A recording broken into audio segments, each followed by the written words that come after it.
Assalamualaikum warahmatullahi wabarakatuh.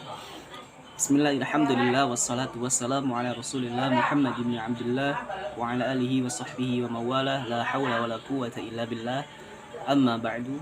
Baik, saya Aditya Prayoga akan mereview atau mengulang kembali pembahasan dari pertemuan yang ketiga, yakni peradaban Islam pada masa Nabiullah Muhammad sallallahu alaihi wasallam.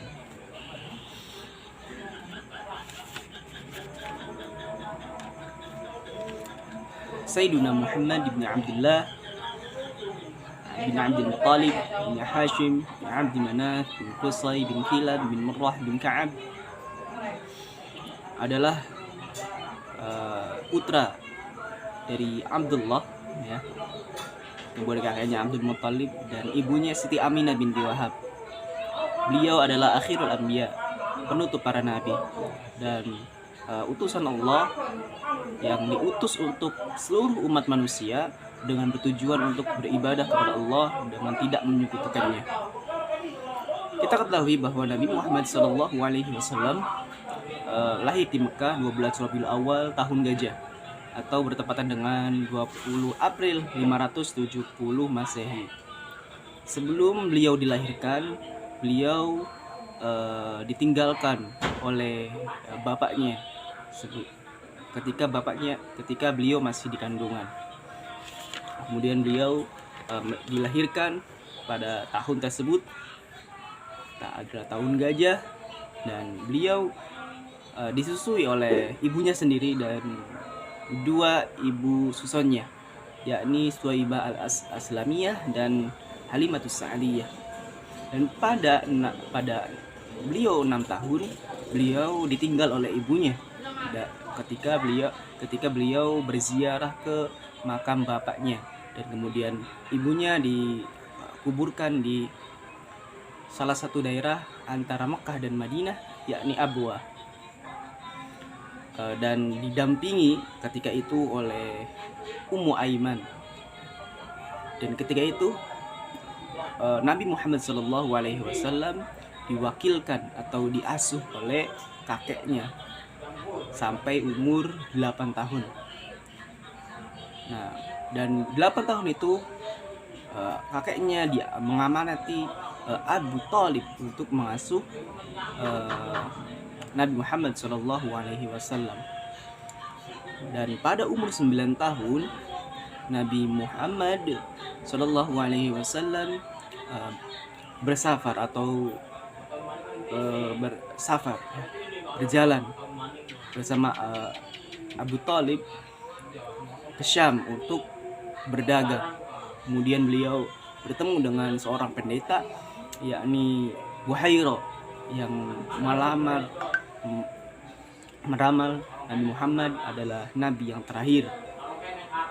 Pada umur 15 tahun Nabi Muhammad SAW melamar kerja di Sayyidatina Khadijah. Sampai umur 25 tahun beliau menikahi Khadijah. Dan kemudian pada umur 35 tahun beliau diamanati untuk membersihkan Ka'bah dan menaruh Hajar Aswad. Nah, ketika itu beliau dijuluki oleh orang-orang Mekah, yakni Al-Amin, orang yang dapat dipercaya. Kemudian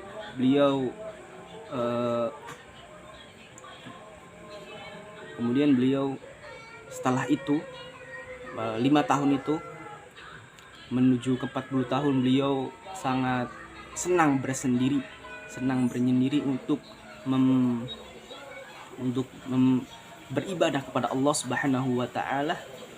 Dan ketika Nabi Muhammad SAW berumur 40 tahun, beliau diamanati oleh Allah Subhanahu wa taala melalui perantara malaikat Jibril untuk menyebarkan agama, menyampaikan risalah kerasulannya untuk menyebarkan agama Islam. Nah, ketika wahyu pertama ini diturunkan, dengan setengah mimpi dengan setengah tidak ya, Nabi Muhammad dibangunkan oleh malaikat Jibril. Iqra ya Muhammad, ana biqari. Wa ma ana biqari, saya tidak bisa baca. Dan ketika 3 kali diulang, maka Jibril alaihissalam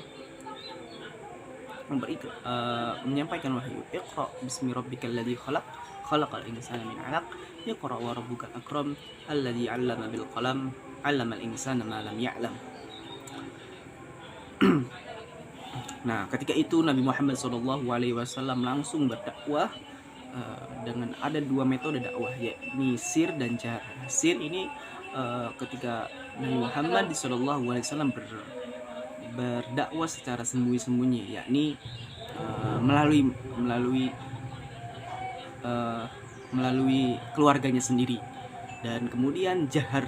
Nah, jahar ini sangat bangsa Quraisy tahu bahwa Nabi Muhammad SAW menyebarkan agama yang baru.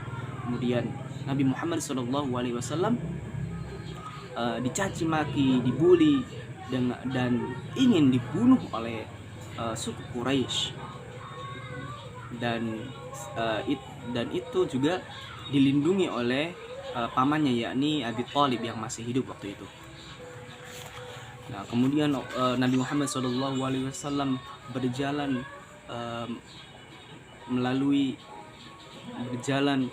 dengan membawa agama yang baru,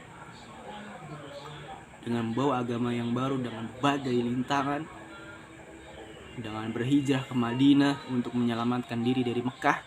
Kemudian beliau melaksanakan pemerintahan di Madinah dengan dibantui oleh kaum Ansor yang sangat baik waktu itu, karena keluarga dari ibunya, dari kakek Wahab, berada di situ dengan banyak kabilah yang menaungi, sehingga Nabi Muhammad SAW membaiat pemuda-pemuda waktu itu, orang-orang yang ingin masuk Islam, dengan membaiatnya agar menyebarkan di seluruh belahan dunia. Waktu itu sampai Mesir, Amr bin As ya sudah dibaiat. Itu peradaban Islam pada masa Nabi Muhammad SAW,